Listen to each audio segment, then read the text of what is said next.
This is not a normal factory. It does not stamp metal, and it does not ship wafers. And despite the title, Tesla has never officially unveiled a $25 billion terafab by that exact name. What Tesla has revealed, however, may be even more important: a rapidly expanding AI training infrastructure built around Dojo, Cortex, custom chips, and real-world driving data. In late 2024, Tesla deployed a training cluster with roughly 50,000 NVIDIA H100 GPUs, and by early 2026, that figure had scaled to more than 100,000 H100 equivalent units. So the real story here is not a mystery chip fab. It is the rise of Tesla's AI compute factory. If you walk into a TSMC fab, the purpose is simple: manufacture semiconductors at scale. TSMC produces around 17 million wafers per year and continues pushing into 2-nanometer production.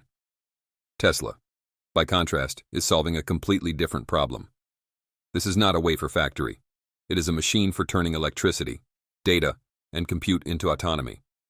Tesla's AI systems learn from millions of vehicles in real time, and a full training cycle can require around 70,000 GPU hours. So while traditional chip makers manufacture silicon, Tesla is trying to manufacture intelligence. At the center of this system is Dojo, Tesla's custom AI training architecture. This is where the story becomes especially serious. The Dojo D1 chip contains roughly 50 billion transistors and measures about 645 square millimeters, making it a very large die for a training-focused processor. When scaled into larger training systems, Tesla's architecture reaches around 9 petaflops of compute and roughly 36 terabytes per second of bandwidth. That matters because modern AI is not just about raw compute. It is about how efficiently thousands of processors communicate and scale together. Tesla's bet is not simply on faster chips, but on a tightly integrated training system designed to accelerate learning. But if Tesla builds so much of its own AI architecture, who supports the rest of the system? This is where companies like Intel enter the picture. Tesla does not operate in isolation. While it designs important parts of its own AI stack, it still works with outside partners across broader computing layers, infrastructure, and system integration. That creates a hybrid model. Tesla focuses on building and optimizing the intelligence layer, while partners help support critical parts of the surrounding compute ecosystem. In other words, Tesla is trying to control the brain, even if it does not build every part of the body by itself. The scale of this effort is what makes it feel less like a tech project and more like heavy industry. Tesla's AI capacity has expanded from around 29,000 GPUs to 50,000 GPUs, and then beyond 100,000 equivalent units. At that point, this is no longer just a data center. It becomes industrial-scale AI production. And the output is not a physical chip. The output is a better model, a lower latency system, and a more capable full self-driving stack.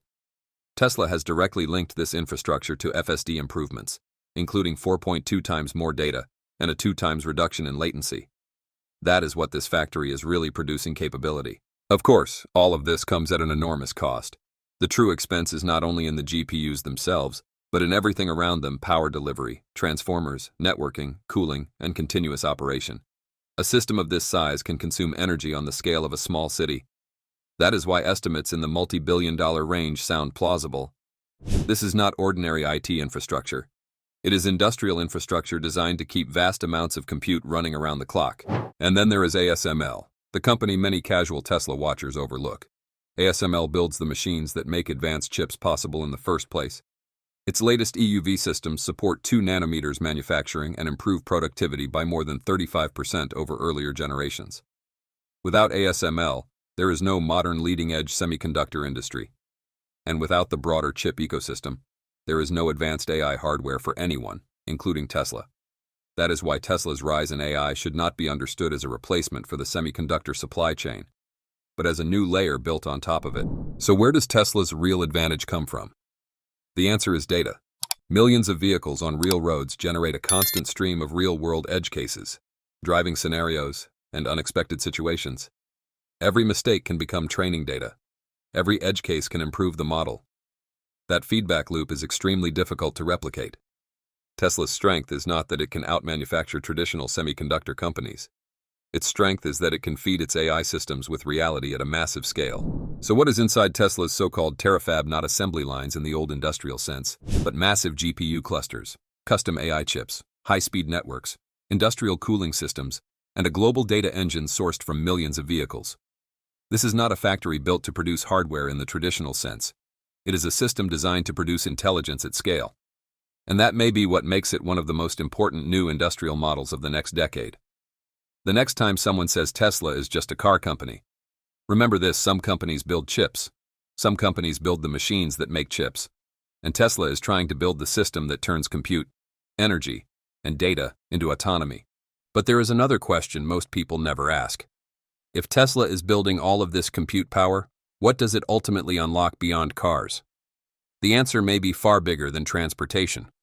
Full self-driving is only one application. The same infrastructure used to train autonomous driving systems can also be used to train robotics, factory automation, logistics intelligence, and real-world machine perception. In other words, once Tesla builds an engine capable of understanding roads, motion, obstacles, and human behavior, that engine can potentially be adapted to many other industries. What starts as a car AI platform could eventually become a general real-world intelligence platform. This is why many analysts pay close attention to Tesla Optimus. A humanoid robot may sound like a separate project, but in reality it depends on many of the same capabilities required for autonomous driving. A robot must see its surroundings, identify objects, predict movement, navigate space, and make decisions safely in real time. Those are nearly identical challenges, only moved from roads into homes, warehouses, and factories. That means every dollar Tesla spends building AI infrastructure for vehicles may also strengthen its robotics ambitions. If that happens, the return on this compute investment could be far larger than most people expect. Another overlooked advantage is speed. In technology, the winner is not always the company with the smartest engineers or the most patents. Often, the winner is the company that learns fastest. Tesla's system creates a closed loop. Vehicles collect data, data trains models, models improve software, and software returns to vehicles. Then the cycle begins again. If that loop runs faster than competitors, Tesla may improve its products faster than rivals can copy them. This is why compute capacity matters so much.